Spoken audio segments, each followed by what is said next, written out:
that's when we stay in alignment, and that's where the fulfillment is. And so, yeah, it's really, for me, it's really about just staying in alignment with the heart. And there is no saying I changed my heart. There is only saying I changed my mind, right? Because heart is That's not such a good changing. call. Hey guys, welcome to our SoulFam Podcast, where I interview space holders from all over the world. I am your host, my name is Karolina, and I am the Connection Catalyst. Today's guest is Ryan Magic, the master coach and the founder of the Core Method. Welcome to the show, Ryan. How are you doing? How are you going, beautiful human? I'm really excited to be here. It's a fucking honor to be the first guest Yay! on the show, I'm the so SoulFam excited. Podcast. I am so excited. Thank you. Thank you for having me on. Of course, I'm really, really interested in everything you do, especially that now I know that as you have gone through the whole master coaching program, I know how you were coaching in the past, and I know the growth and the expansion that you've achieved, let's say, and how your coaching is right now. And I really am proud of you, man, for the skills that you've gained. So I'm really curious about this. Even this term, master coach, what does it mean to be a master coach?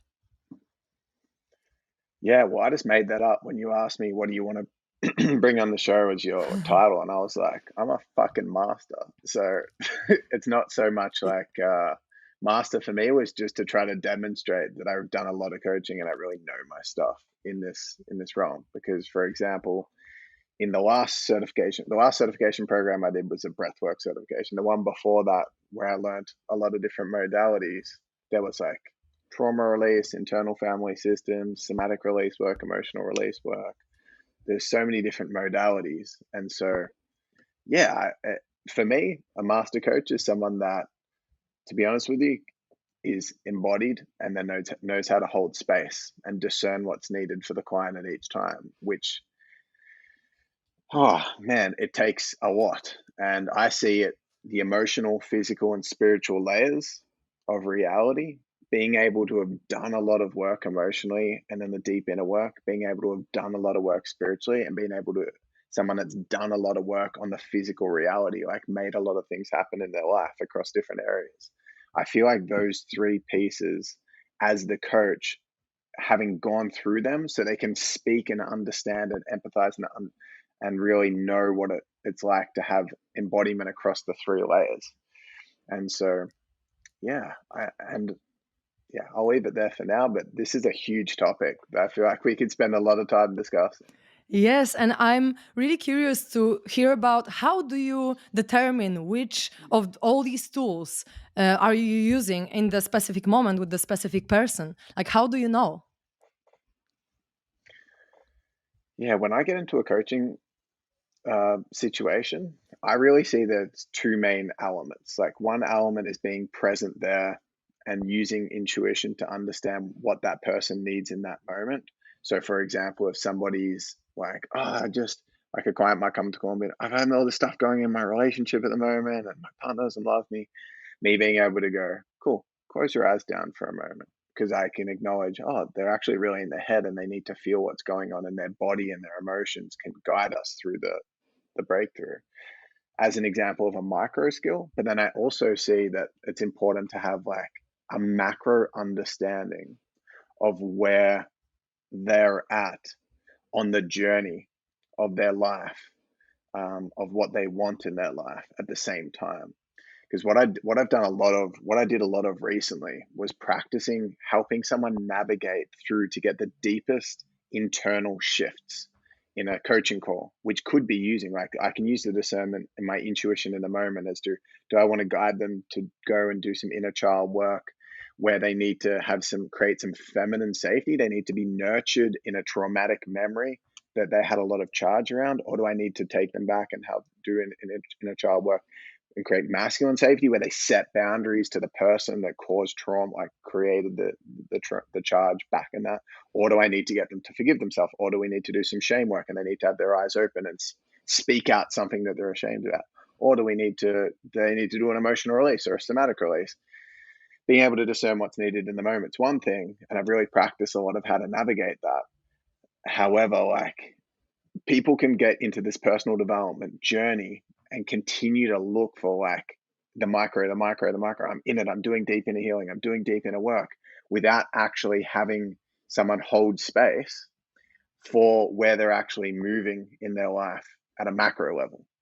And so, yeah, I would say intuition's the way that I navigate it, but I think also intellect and also having some kind of structure to my philosophy on what it takes to live a fulfilled life is important, so that we don't just get caught on perfectly navigating healing in the moment and creating a release, but then the person's continually circling in the work, as opposed to being able to zoom out and make kind of like a bigger picture progress towards how they want to live and how they want to feel. And that ultimately what I see is them living their most fulfilled life. Holding both of those in the same time is what I see as like an important contrast, balance. Beautiful. I love this perspective. Awesome. Thanks for sharing. And I'm also You're welcome. really, really curious to hear what on your journey was the most effective, most powerful or method or methods, depending on, maybe there could be a few. But for you personally, because, everyone has an individual body, individual mind. And for one person, something can work. For the other person, maybe not, because one person might be more sensitive or one person might be more logical. So I'm curious for you personally, what was like, one or maybe three most powerful methods? I'm not sure about the methods in particular, but I feel like the thing that creates the most growth, I feel like someone can have a breakthrough to then move forward and do what they want to do in the world, or someone can actually do the thing they want to do in the world, and that brings up the shit that they can Mm-hmm. then heal on the journey. Like, and so I feel like it can be approached externally and the internal growth comes, or it can be approached internally to then like need permission to do the external. So when I work with clients, my approach, unless I feel like someone's safety in their nervous system is so little and they've got to do like they're really struggling to feel a sense of wholeness in like a really obvious way where they're not functioning healthily as a human, unless they're in that situation, in which I would prioritize the internal first. But if they're kind of like they've got some stuff to work on, triggers are coming up, they're not feeling empowered all the time, sometimes disempowered, sometimes empowered, but they know kind of who they are and they know they want to grow. But even if they don't know where they want to go, my intention is to find the external world thing that they want to go after, and then to really, yeah, to use that as the way to unearth the growth on the pursuit. So, for example, I was working with one of my clients that I started working with 2 months ago, and the first thing I did was figure out what her absolute dream was, because I could tell she kind of like could hold herself. She had enough to be able to function healthily as a human. And then her dream was to be a speaker and run workshops. And that was like a way down the line goal, like 3 years down, maybe I'll be doing that. And I was like, cool, you're going to run a workshop, a paid workshop of like $1,000 kind of for a ticket in a month's time. And then you're going to do it every month for the next 9 months. And she was like, what the hell? And she spent like 2 weeks freaking out, crying about it, getting all kind of overwhelmed and like way beyond what she felt comfortable doing. And it brought up all the internal stuff of her not feeling enough. It brought up deep wounds around her parents. It brought up the inner stuff. But her doing it in the real world liberated her in a way that just doing the internal work couldn't. But it invited both. So I Hmm. see like the world as the most effective modality to create healing. And that's a gap that I see in the coaching space. And I feel like that's because a lot of people in the healing industry don't have the real world integration themselves. And that's why I was saying earlier on the call, someone being a master coach from my perspective is someone who's embodied, and embodiment can happen from a spiritual layer, the deep inner work layer, or it can happen from the real world. And I feel like someone going out there in the world and having the courage to bring themselves to what they really want in the world is such an important aspect. So I would say that that's the most important modality, That, the world. that's amazing. I love that because it's the same with the work that I do. Usually, when I do belief work with my clients, the most important thing is actually the action step. What do you consciously do? out there in the world, to bring Yeah. all these internal shifts that you've already created in yourself, to actually bring it and to bring this whole potential of the reality that you created in your mind to physicality and to actually like doing something about it. Because I always say to my clients, if you Yeah. have a belief that you are a multimillionaire but you spend your whole day on the sofa watching TV, and that's all you do, you're probably not going to be a multimillionaire, right? Because you need to do something about it so that the Yeah. universe actually can bring you situations, people, meetings or circumstances for you to achieve the goal. So I completely agree that actually going out there and doing stuff is a beautiful and powerful, healing modality. That's awesome. Yeah. Because people are going to be confronted with their deepest wounds on the pursuit of it anyway. So it's not like it's an avoidance of the internal work. Because if someone's like, let's say someone really wants to be in their dream relationship, and I say, okay, cool. Who are a few people you know that would be your dream partners? And they're like, well, I know this online person or that celebrity, or I know I've got a friend of a friend that I think's amazing. It's like, cool. You're gonna go ask them all out on a date right now. Then they're like, what? They're way beyond where I'm. Oh, so they're saying they want the thing, but they actually don't feel like they're worth it. And so, in the pursuit of getting them to do it, it brings the unworthiness to the surface. And then, in the sessions where I'm coaching them, I can do some healing on them, and I can get them to work through that. But it really brings it to the surface when they're out there doing the actual thing. That's actually a Yeah, great way to do it. I haven't really thought about doing it in this way, where you put someone in the situation when they literally have no choice, where they are like in the kind of worst case scenario almost, which for them is actually the best case scenario. For example, having a relationship or, doing this thing, because then really all this subconscious stuff yeah, has to come up. It's like, bubbles from the depth of the ocean is just exactly. coming to the surface and you need to deal with that. So I freaking love it. I Yeah, haven't done it in this way, but and that's maybe I also will. why. Yeah, and that's why I also will never work with someone with like a one-off session. Like I never just do a one-off session with somebody, unless it was on the internal work, like on one specific thing, maybe. But I haven't done it up until this point. I work with people over a longer period of time because then they can't escape their own healing. Like You shall not they've actually like escape. 100%, 100%. But yeah.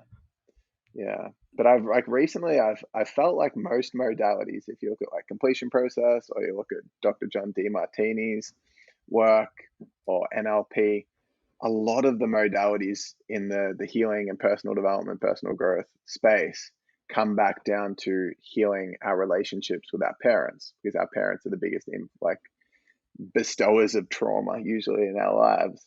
And so usually people will like healers or people that have modalities will concentrate on relationships we have with our parents. And so like I've been working on my own modality recently with healing a relationship with the parents because I've done a lot. I've done a big chunk of deeper work on it recently. It started to click. So because I'd done maybe I'd been coached a total of 100 times. I've been in 100 healings on mass like my mom and my dad across the years and felt like I can just keep doing healing on this, but I'm not getting any massive shifts because there were some missing pieces. And so I also feel like healing the relationship with our mother and father is such a difficult but profound modality or angle to take to our healing. And there's that quote that's like, if you think you're enlightened, then go spend a week with your parents.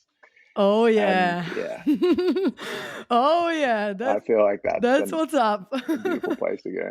That's another thing. How to bring up 100%. your deepest wounds and all your traumas. Just go live with your parents for a week. You can be sure that they are gonna come up. 100%. 100%. And So I so see that would be the other way.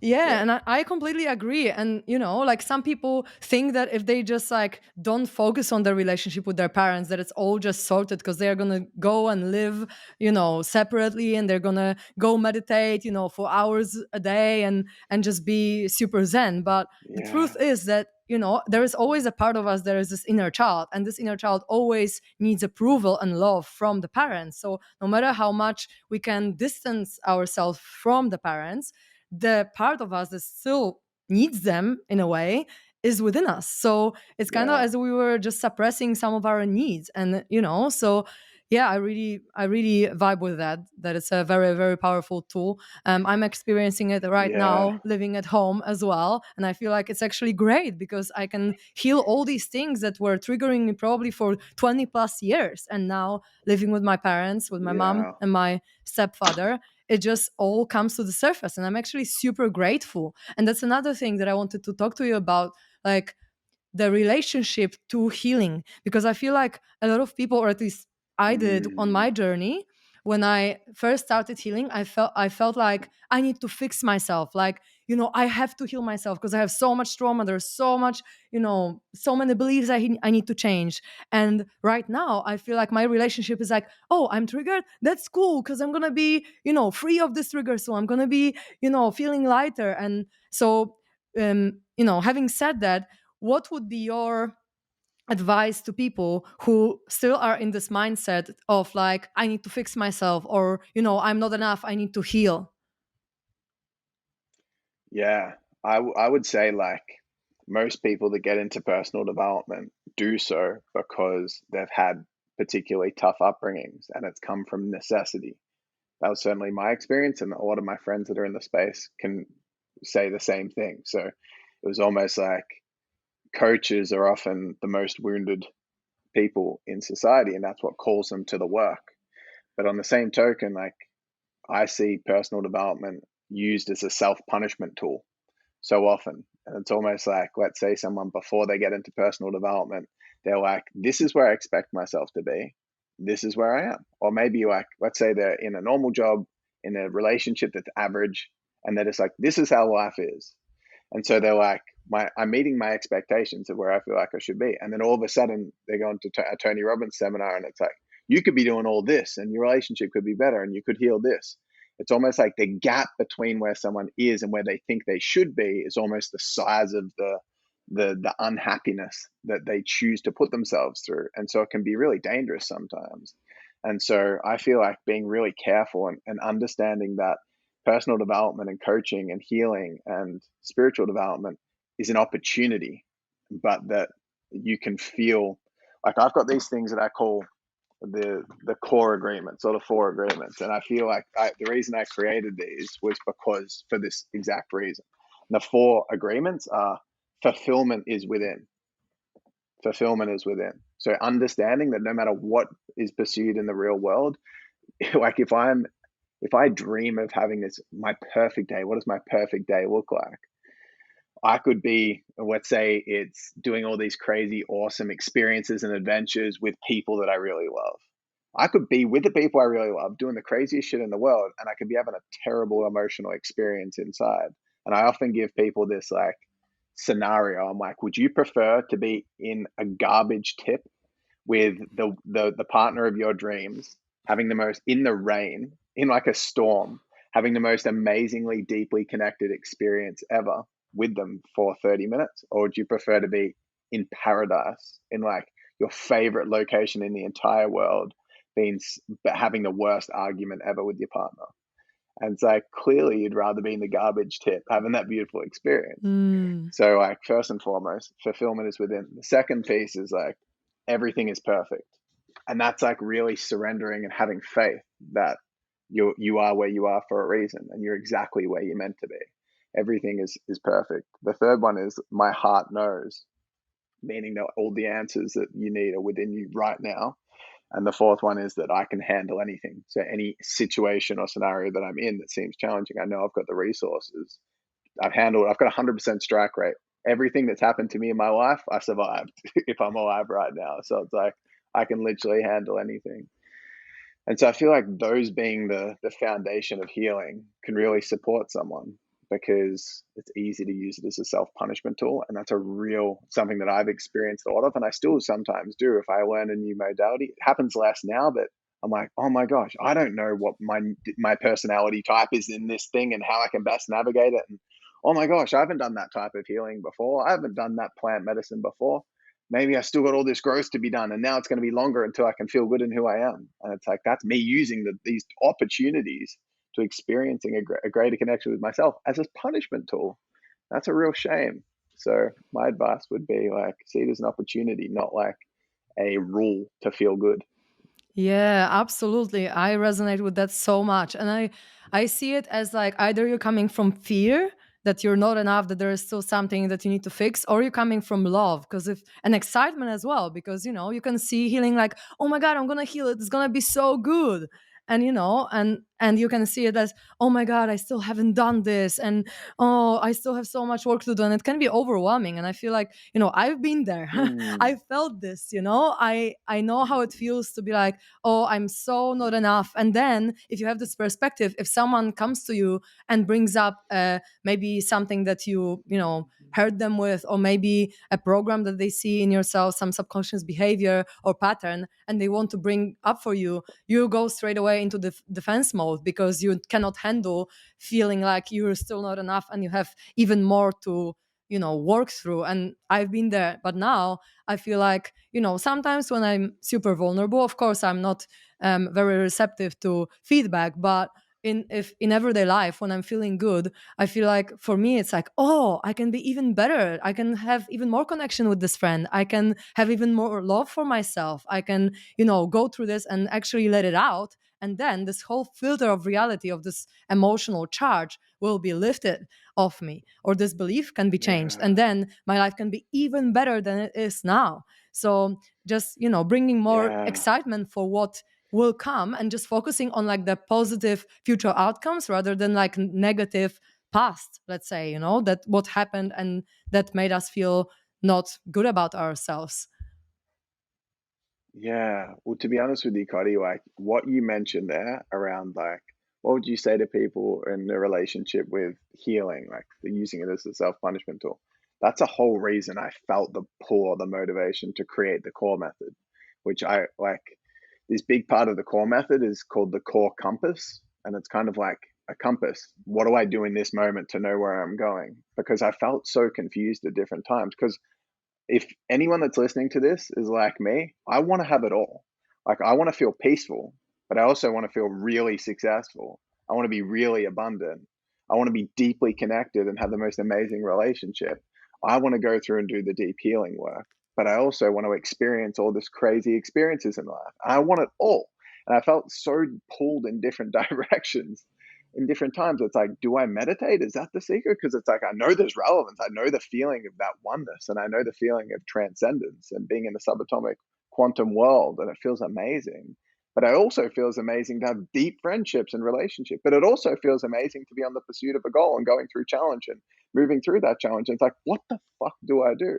Do I heal? Do I need to heal right now? Do I need to meditate right now? Do I take action? Do I set a goal? Is that goal like true in the material world? Am I like, go, and I was getting confused with all these different layers of reality that I've explored, like the physical, emotional, and spiritual layers, and not knowing how to navigate my life with so much. And I feel like that was the shadow of doing over $750,000 worth of personal growth with mentors and courses and seminars and modalities.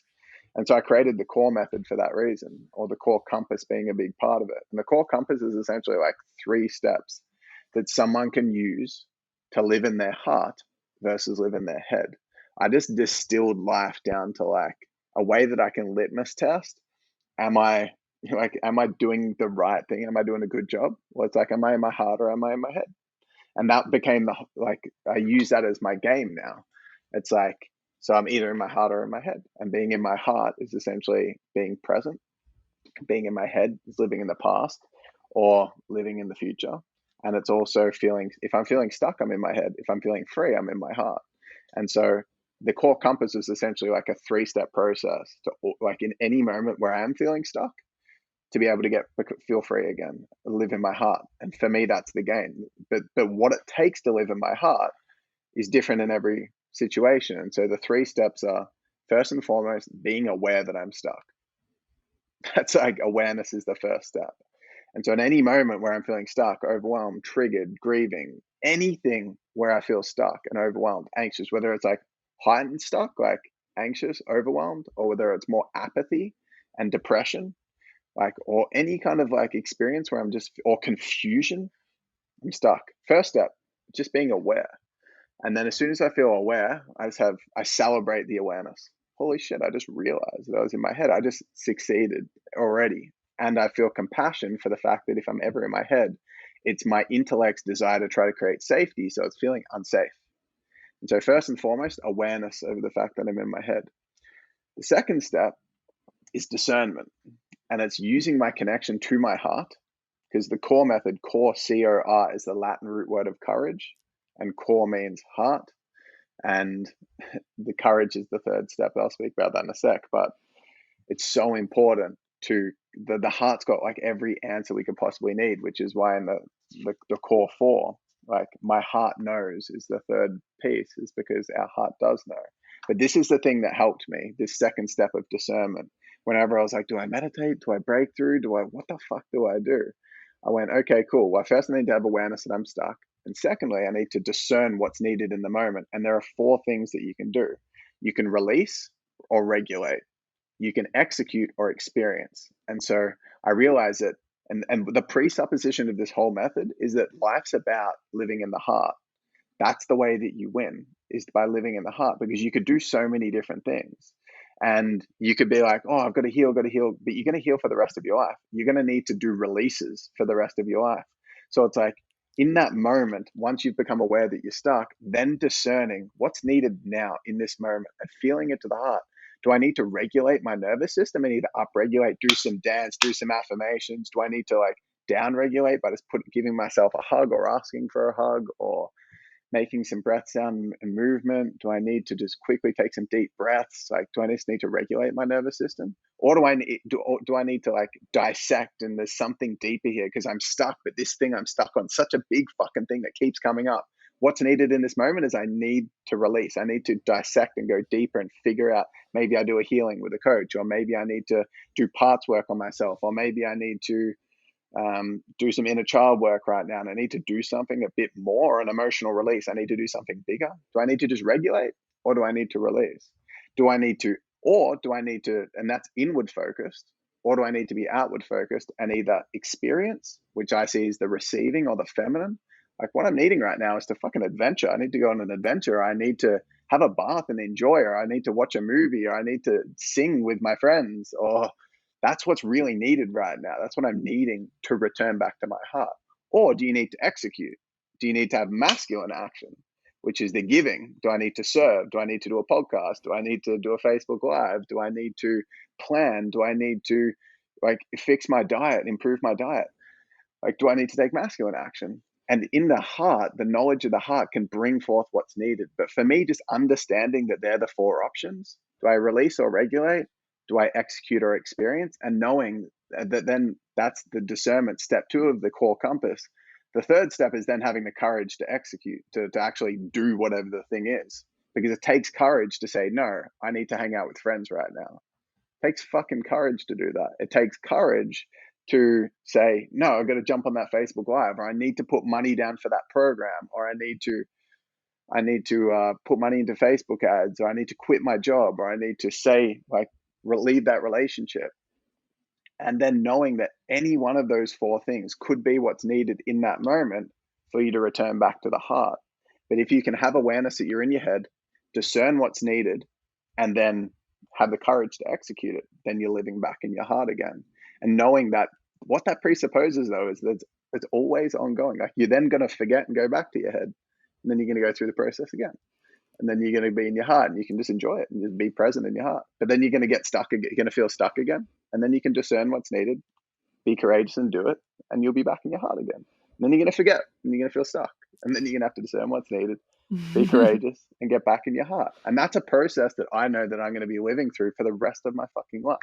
Sometimes I'm going to have to go, what's needed in this moment? And it's going to be like a big action. I got to enroll myself in like a Vipassana retreat where I spend 10 days meditating. Sometimes I'm going to do an ayahuasca journey. Sometimes I'm going to do a deep emotional release. Sometimes I'm just going to have to fucking play guitar and enjoy that and experience. Sometimes I'm going to have to take a big business action.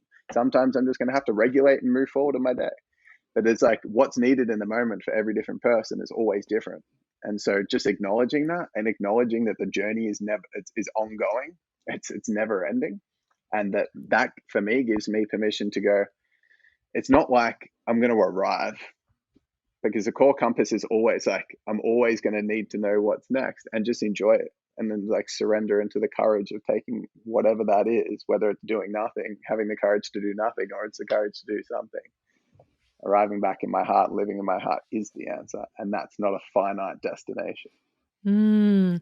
And that's so beautiful that you say that, because I feel like a lot of people in like self-help and personal development, area, they think that, oh, once I heal this, or once I achieve this, once I do this course, I'm gonna be healed and it's all gonna be done. But as you said, it's a dance between going, you say the head and the heart, and I also compare it to being more in your like ego and personality in mind, and then being more in your soul, because heart is a bridge between our physical and our divine.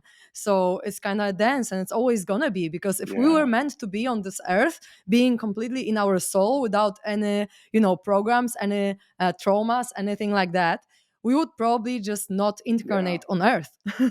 And so it's going to be a never ending journey of growth. And actually, if we can see Yeah. this as something beautiful, as something that is enjoyable, like the process of, let's say, dancing or playing music. It's not like you play music because you want to finish it, right? Or it's not like you dance because, oh, I'm going to Yeah. be done with this Right. dance soon. It's like, no, I'm dancing because the process of it is beautiful, and I'm playing music or singing because the process of it is pleasant. So I feel like with healing, it's also good to have this Yes. approach. Like the process of healing is actually beautiful, because we can grow, we can learn, we can expand. Because imagine that we are just Yeah. all enlightened and nothing is happening really. We're just all zen and here and now present all the time.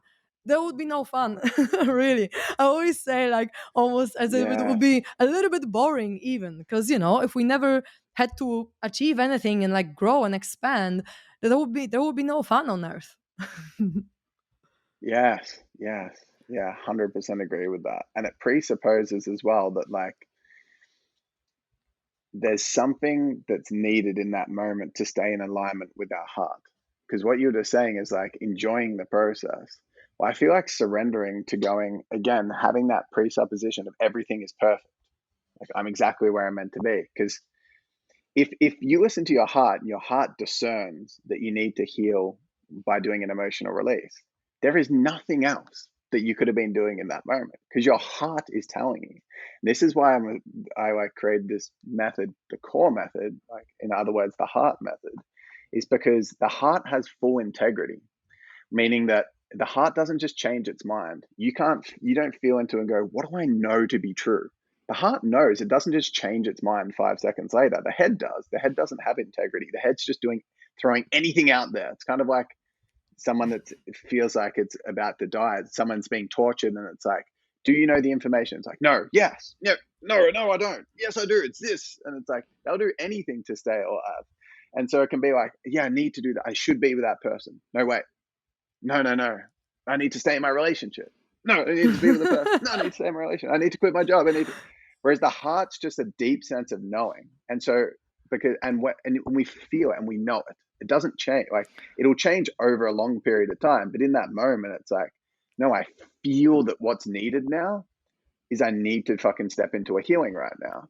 And there's integrity in that. And so there's alignment. And so whether it's like, once we know that that's like, this is what I need to do in this moment, we can honor it and hold ourselves with more dignity and conviction and surrender to that, going, there's nothing else I could do to stay in alignment with my heart right now. I have to do the healing because that's what my heart's telling me. And then we can fully go into it and enjoy the experience, like you were saying. If we play guitar, if our heart's like, yeah, that's what's needed. But if we're playing guitar, but a part of us knows, we feel, no, I know that what my heart's wanting me to do is fucking do that podcast, and we're playing guitar, then we can feel out of integrity with our heart because Yep. we're like, fuck, I know that what I'm meant to be doing is that podcast, but I'm choosing to go against my heart because I'm feeling scared of doing the podcast. And that's why my head's ruling it, because I'm going from fear and not love. Choosing the podcast would be love because that's what my heart wants me to do. That's when we stay in alignment, and that's where the fulfillment is. And so, yeah, it's really, for me, it's really about just staying in alignment with the heart, which no one's a master of. I'm not a master of, but I feel every time we say yes to our heart, it gets easier and we live a more fulfilled life. Yeah, absolutely. Because it's kind of like building a relationship with your intuition, with your soul. And, there is no saying, I changed my heart. There is only saying, I changed my mind, right? Because heart is That's not such a good changing. call. Heart is not changing anything, So yeah, Yeah, if we listen to that's it, we so true. always know what's best. And yeah, sometimes the best thing is actually to lay down and cry for an hour or two.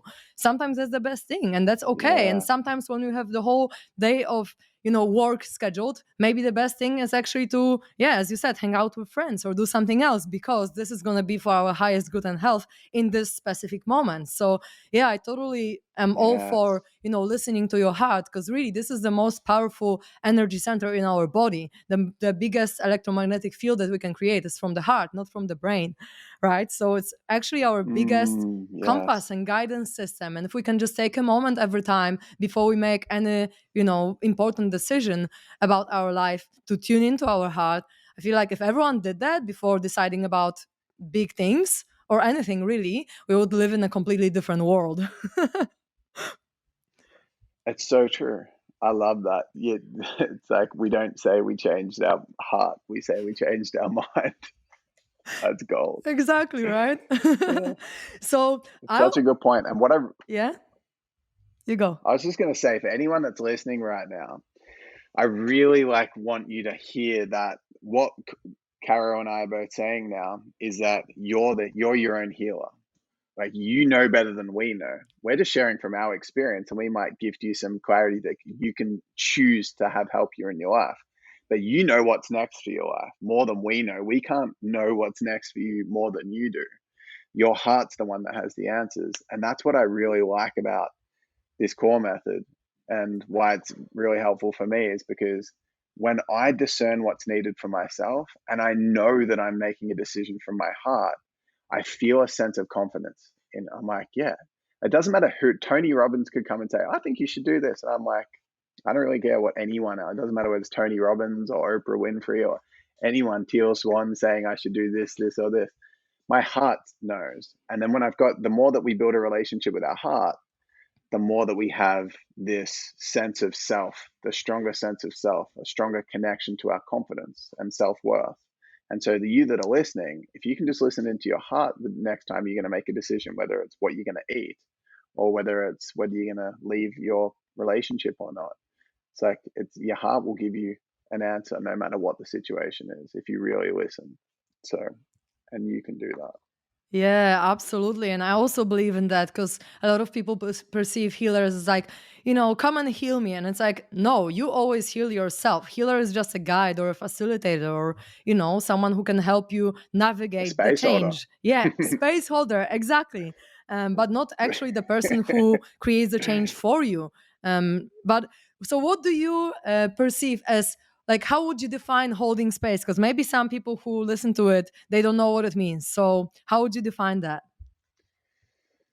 Yeah, well, I love answering things spontaneously, so I haven't really thought about it. But what's coming to heart in this moment is that it's the ability to create safety.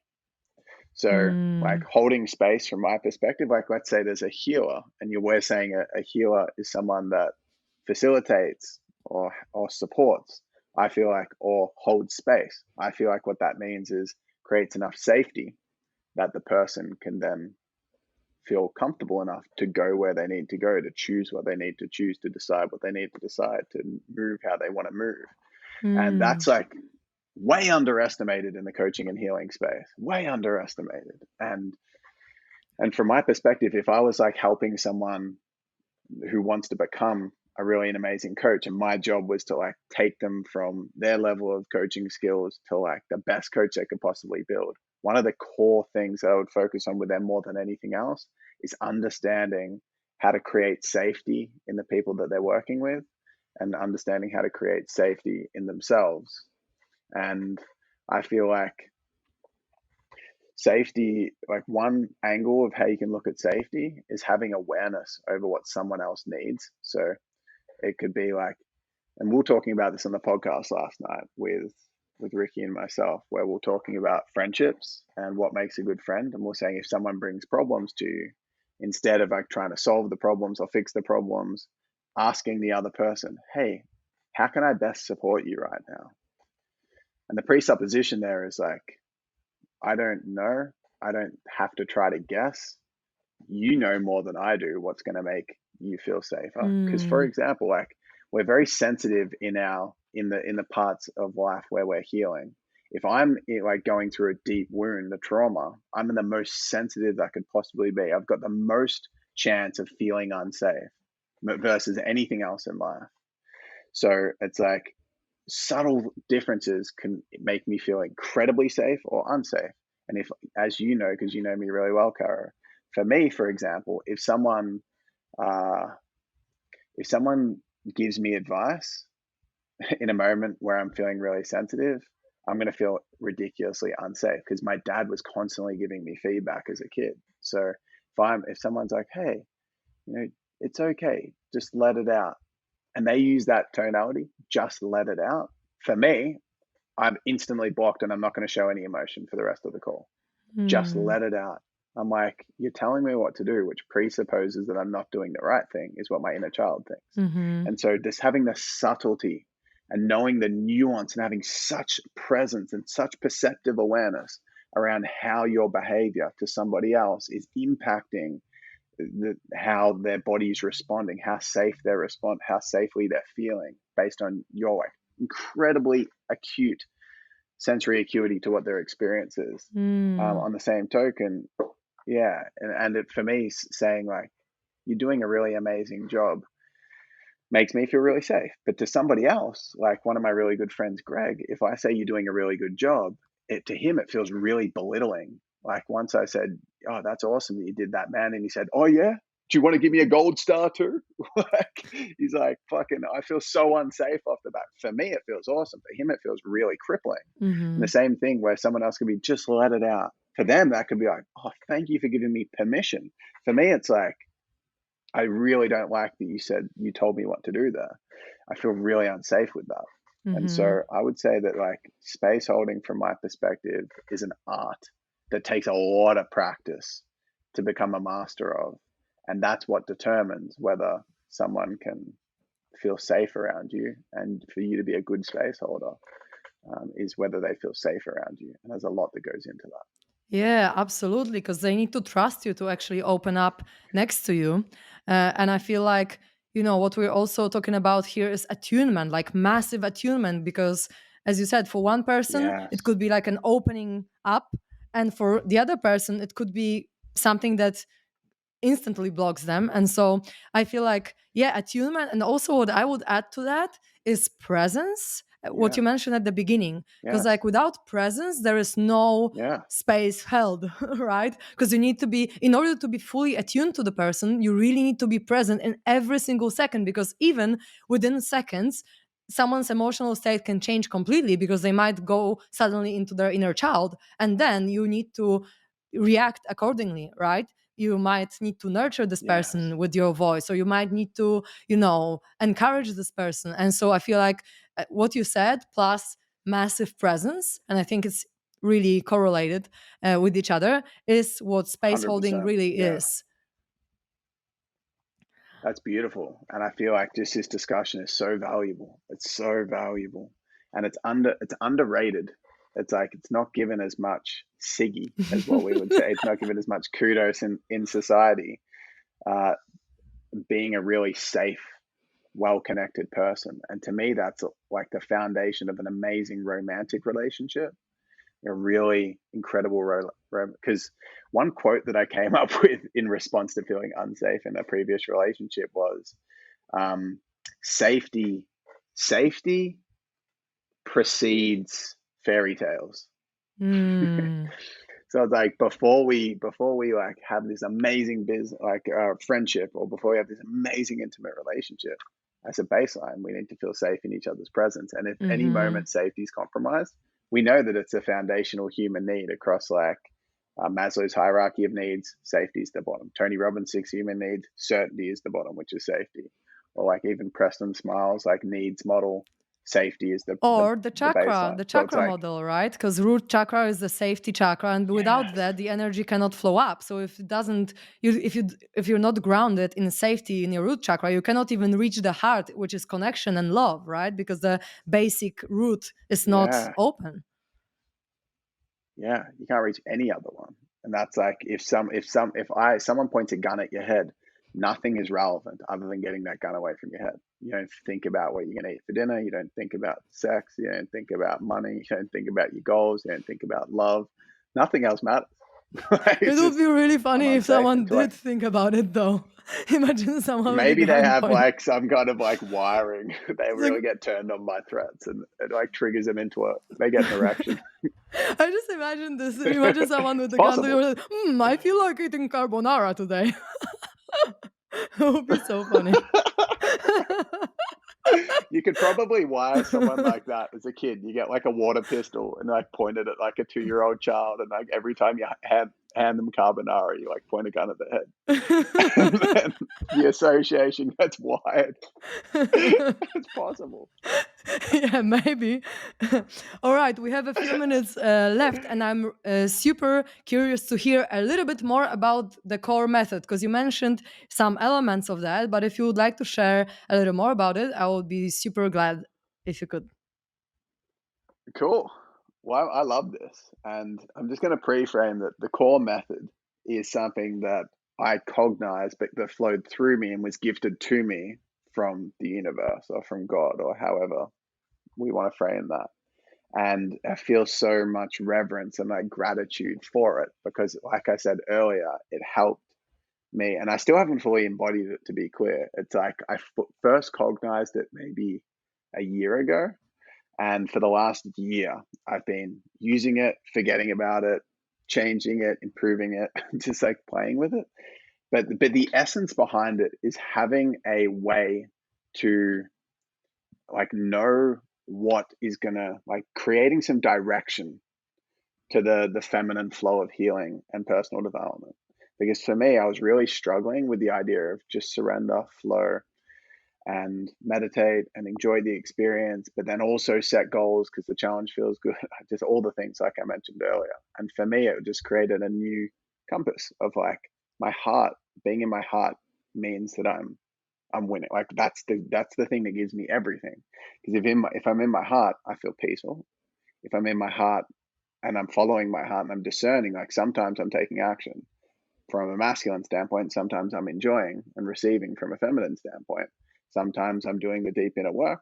Sometimes I'm just using my personal resources to regulate so that I can go back to homeostasis and feel somewhat empowered and full in the moment again and just enjoy it and just move forward with that.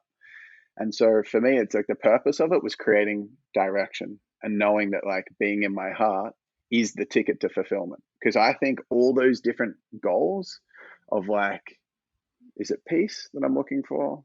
Is it love and connection with other people? Is it abundance, freedom? Like, what the fuck is it? And it's like, the answer is I want all of those things. And being in my heart is fulfillment encompasses all of them. To me, feeling fulfillment is a consistent experience, like of the highest quality life that I can live. Consistently experiencing the highest quality life is possible. And so living in my heart, to me, is that because it's discernible and subjective to the moment. So that's the essence behind it. And I mentioned before the core compass, which is okay, if I'm feeling stuck, the process to returning from my head that prioritizes safety as the key objective versus my heart, and my heart's key desire is growth and love. That how do I move from that? It's having awareness that I was in my head, and then feeling compassion and celebrating the fact that I had the awareness, then really deeply discerning what is the bridge. And so the core method is really awareness, bridge, courage, ABC. It's like the ABC to returning in your heart.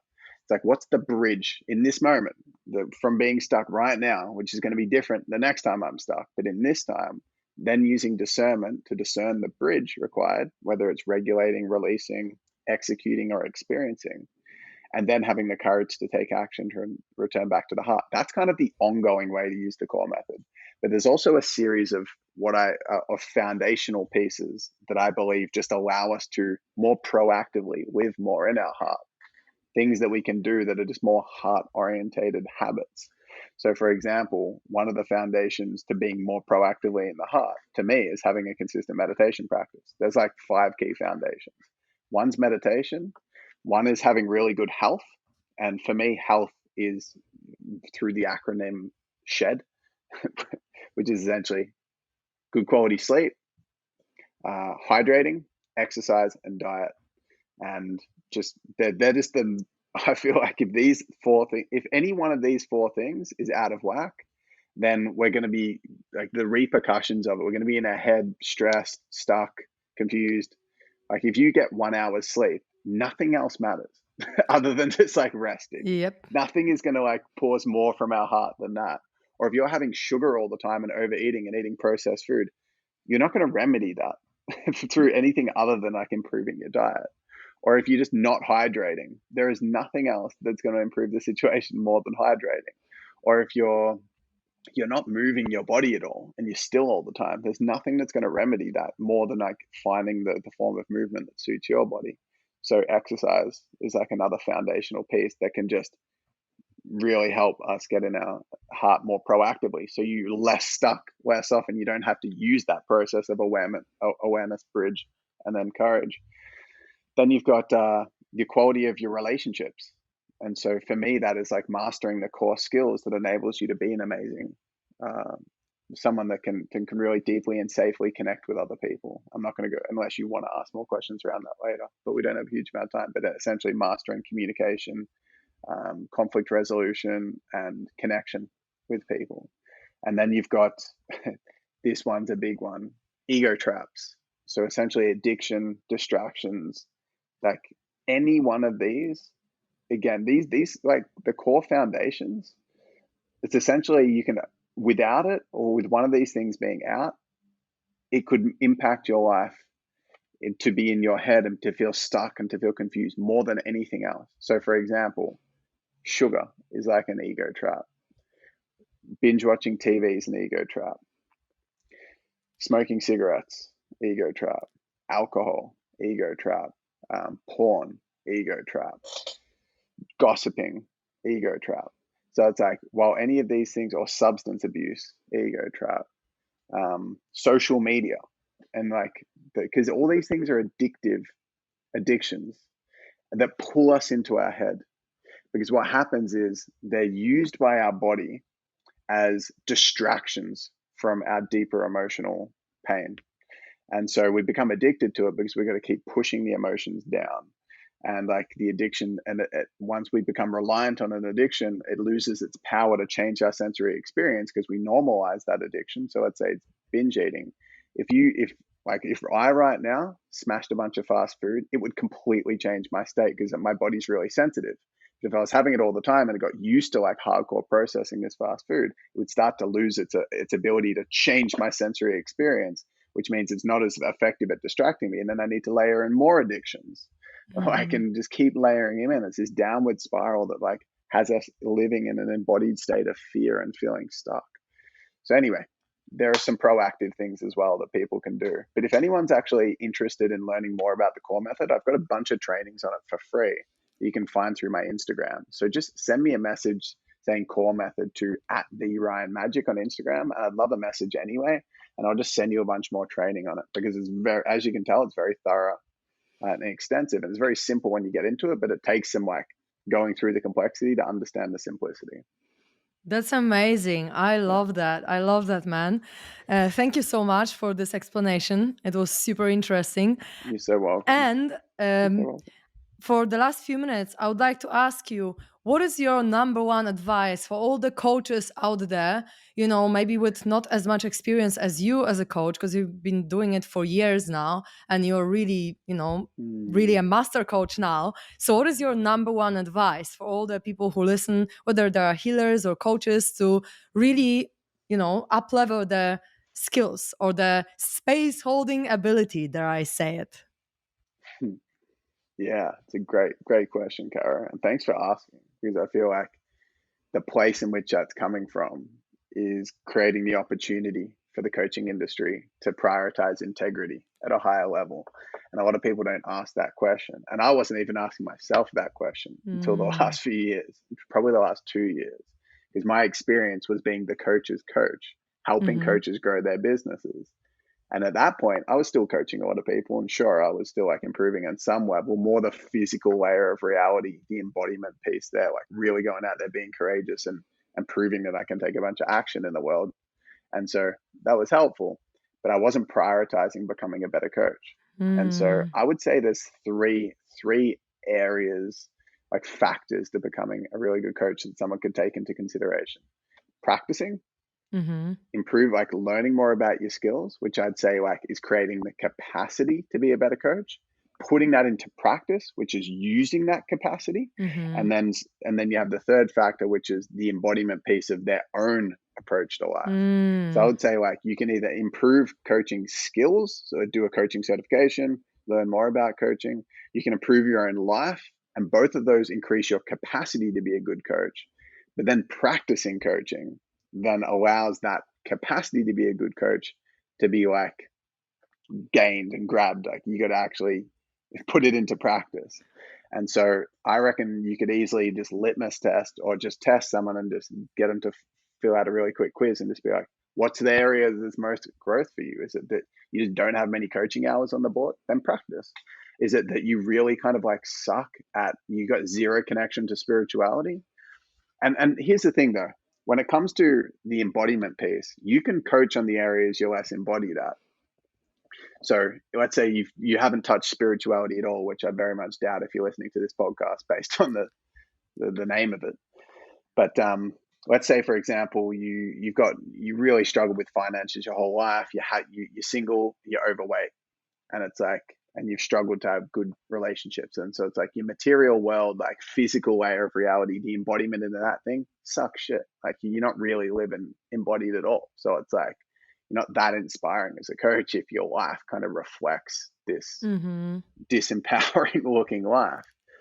That's okay though, because you could be really in touch with your emotions and have a really deep spiritual connection, and you could coach people on that, and you could really be embodied in those other areas and just not claim to be, I'm really good, and people will see it anyway.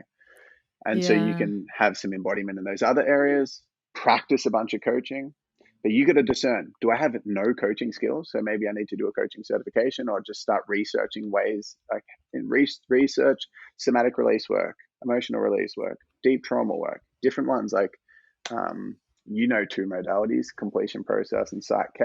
They're like two different certifications that you did. Or like, do you want to do a meditation course? I'm a certified meditation teacher. I'm a certified breathwork facilitator. I've like done courses on internal family systems, trauma work, NLP, emotional release work, somatic release work, all these different modalities. And it's like, that's one of the categories. So if you're like, I Mm-hmm. don't have many tools, get a tool. But then if it's like, I've got a few tools, I've done a coaching certification, but I haven't practiced at all, fucking practice. Like, even if you're doing Yeah. it for free, that's one And thing I heal really and heal appreciated yourself, right, about with you. these tools too, because otherwise you're not gonna be able to share the healing with anyone if you haven't worked on yourself. So once you have a tool, use it on yourself and Absolutely. see how it works, and then you can better guide others through that, right? Absolutely. And that's that embodiment piece on the emotional layer. So it's like, do you need the embodiment, physical, emotional, or spiritual? Do more of the work on yourself. Do you need to improve your skill set? Do a coaching certification or get some more tools? Or do you need to practice? And Hmm. like those three factors are really important, and all very, very important. And I would say most coaches just haven't practiced. I would say everyone could improve in all three, every coach, but I'd say practicing is a really good place to start. And unfortunately, I contributed to what I'm about to say, magnifying as a problem in the space, is that there's so much of a focus of people coming in to get the lifestyle benefits of being a coach first, and they're feeling unsafe because they've just transitioned from security. Now they've taken a leap of faith, and I know we're getting right to the end. I can see the time as well, Mike. But they've transitioned they've transitioned from like stability and security. They've just dropped that to become a coach, and so they're kind of like torn between, well, I don't have the option but to try to grow the business side of becoming a good coach Hmm. before those other three factors that I mentioned there, because they don't have enough safety, which is a reflection of their lack of embodiment in the physical world. Mm-hmm. And then they compromise on, they don't have the money to invest in a coaching certification. They don't have the time to invest in coaching other people because they're impatient. They're like wanting something before they're even good enough to get it. And it's like Yeah. deserving enough to get it. And that's like a bit of a sticking point that the coaching industry has created. So Thank you so much for sharing that. It was so valuable to hear all about all these 3 points, and I feel like they are so spot on. Unfortunately, we need to finish right now. So thank you so much, Ryan. I'm so glad that I had you on the You're so podcast, welcome. my first podcast of Soul Fam series. So thank you so much, sending you much love, and I hope to see you and hear you on the podcast again at some point. Anyone that's listening to this right now, I love you. Cotty, I love you. And this is going to be the most incredible podcast. It already is, but it's just going to, like, you're such an amazing host and you're so embodied. So, yeah, I'm just excited for everyone else. And if anyone's listened to this and they'd like to send me a message to let me know what they thought of the thing, at the Ryan Magic on Instagram, I'd love to receive a message. Thank you guys for watching this episode. I really enjoyed connecting with Ryan, and I hope you enjoyed it too.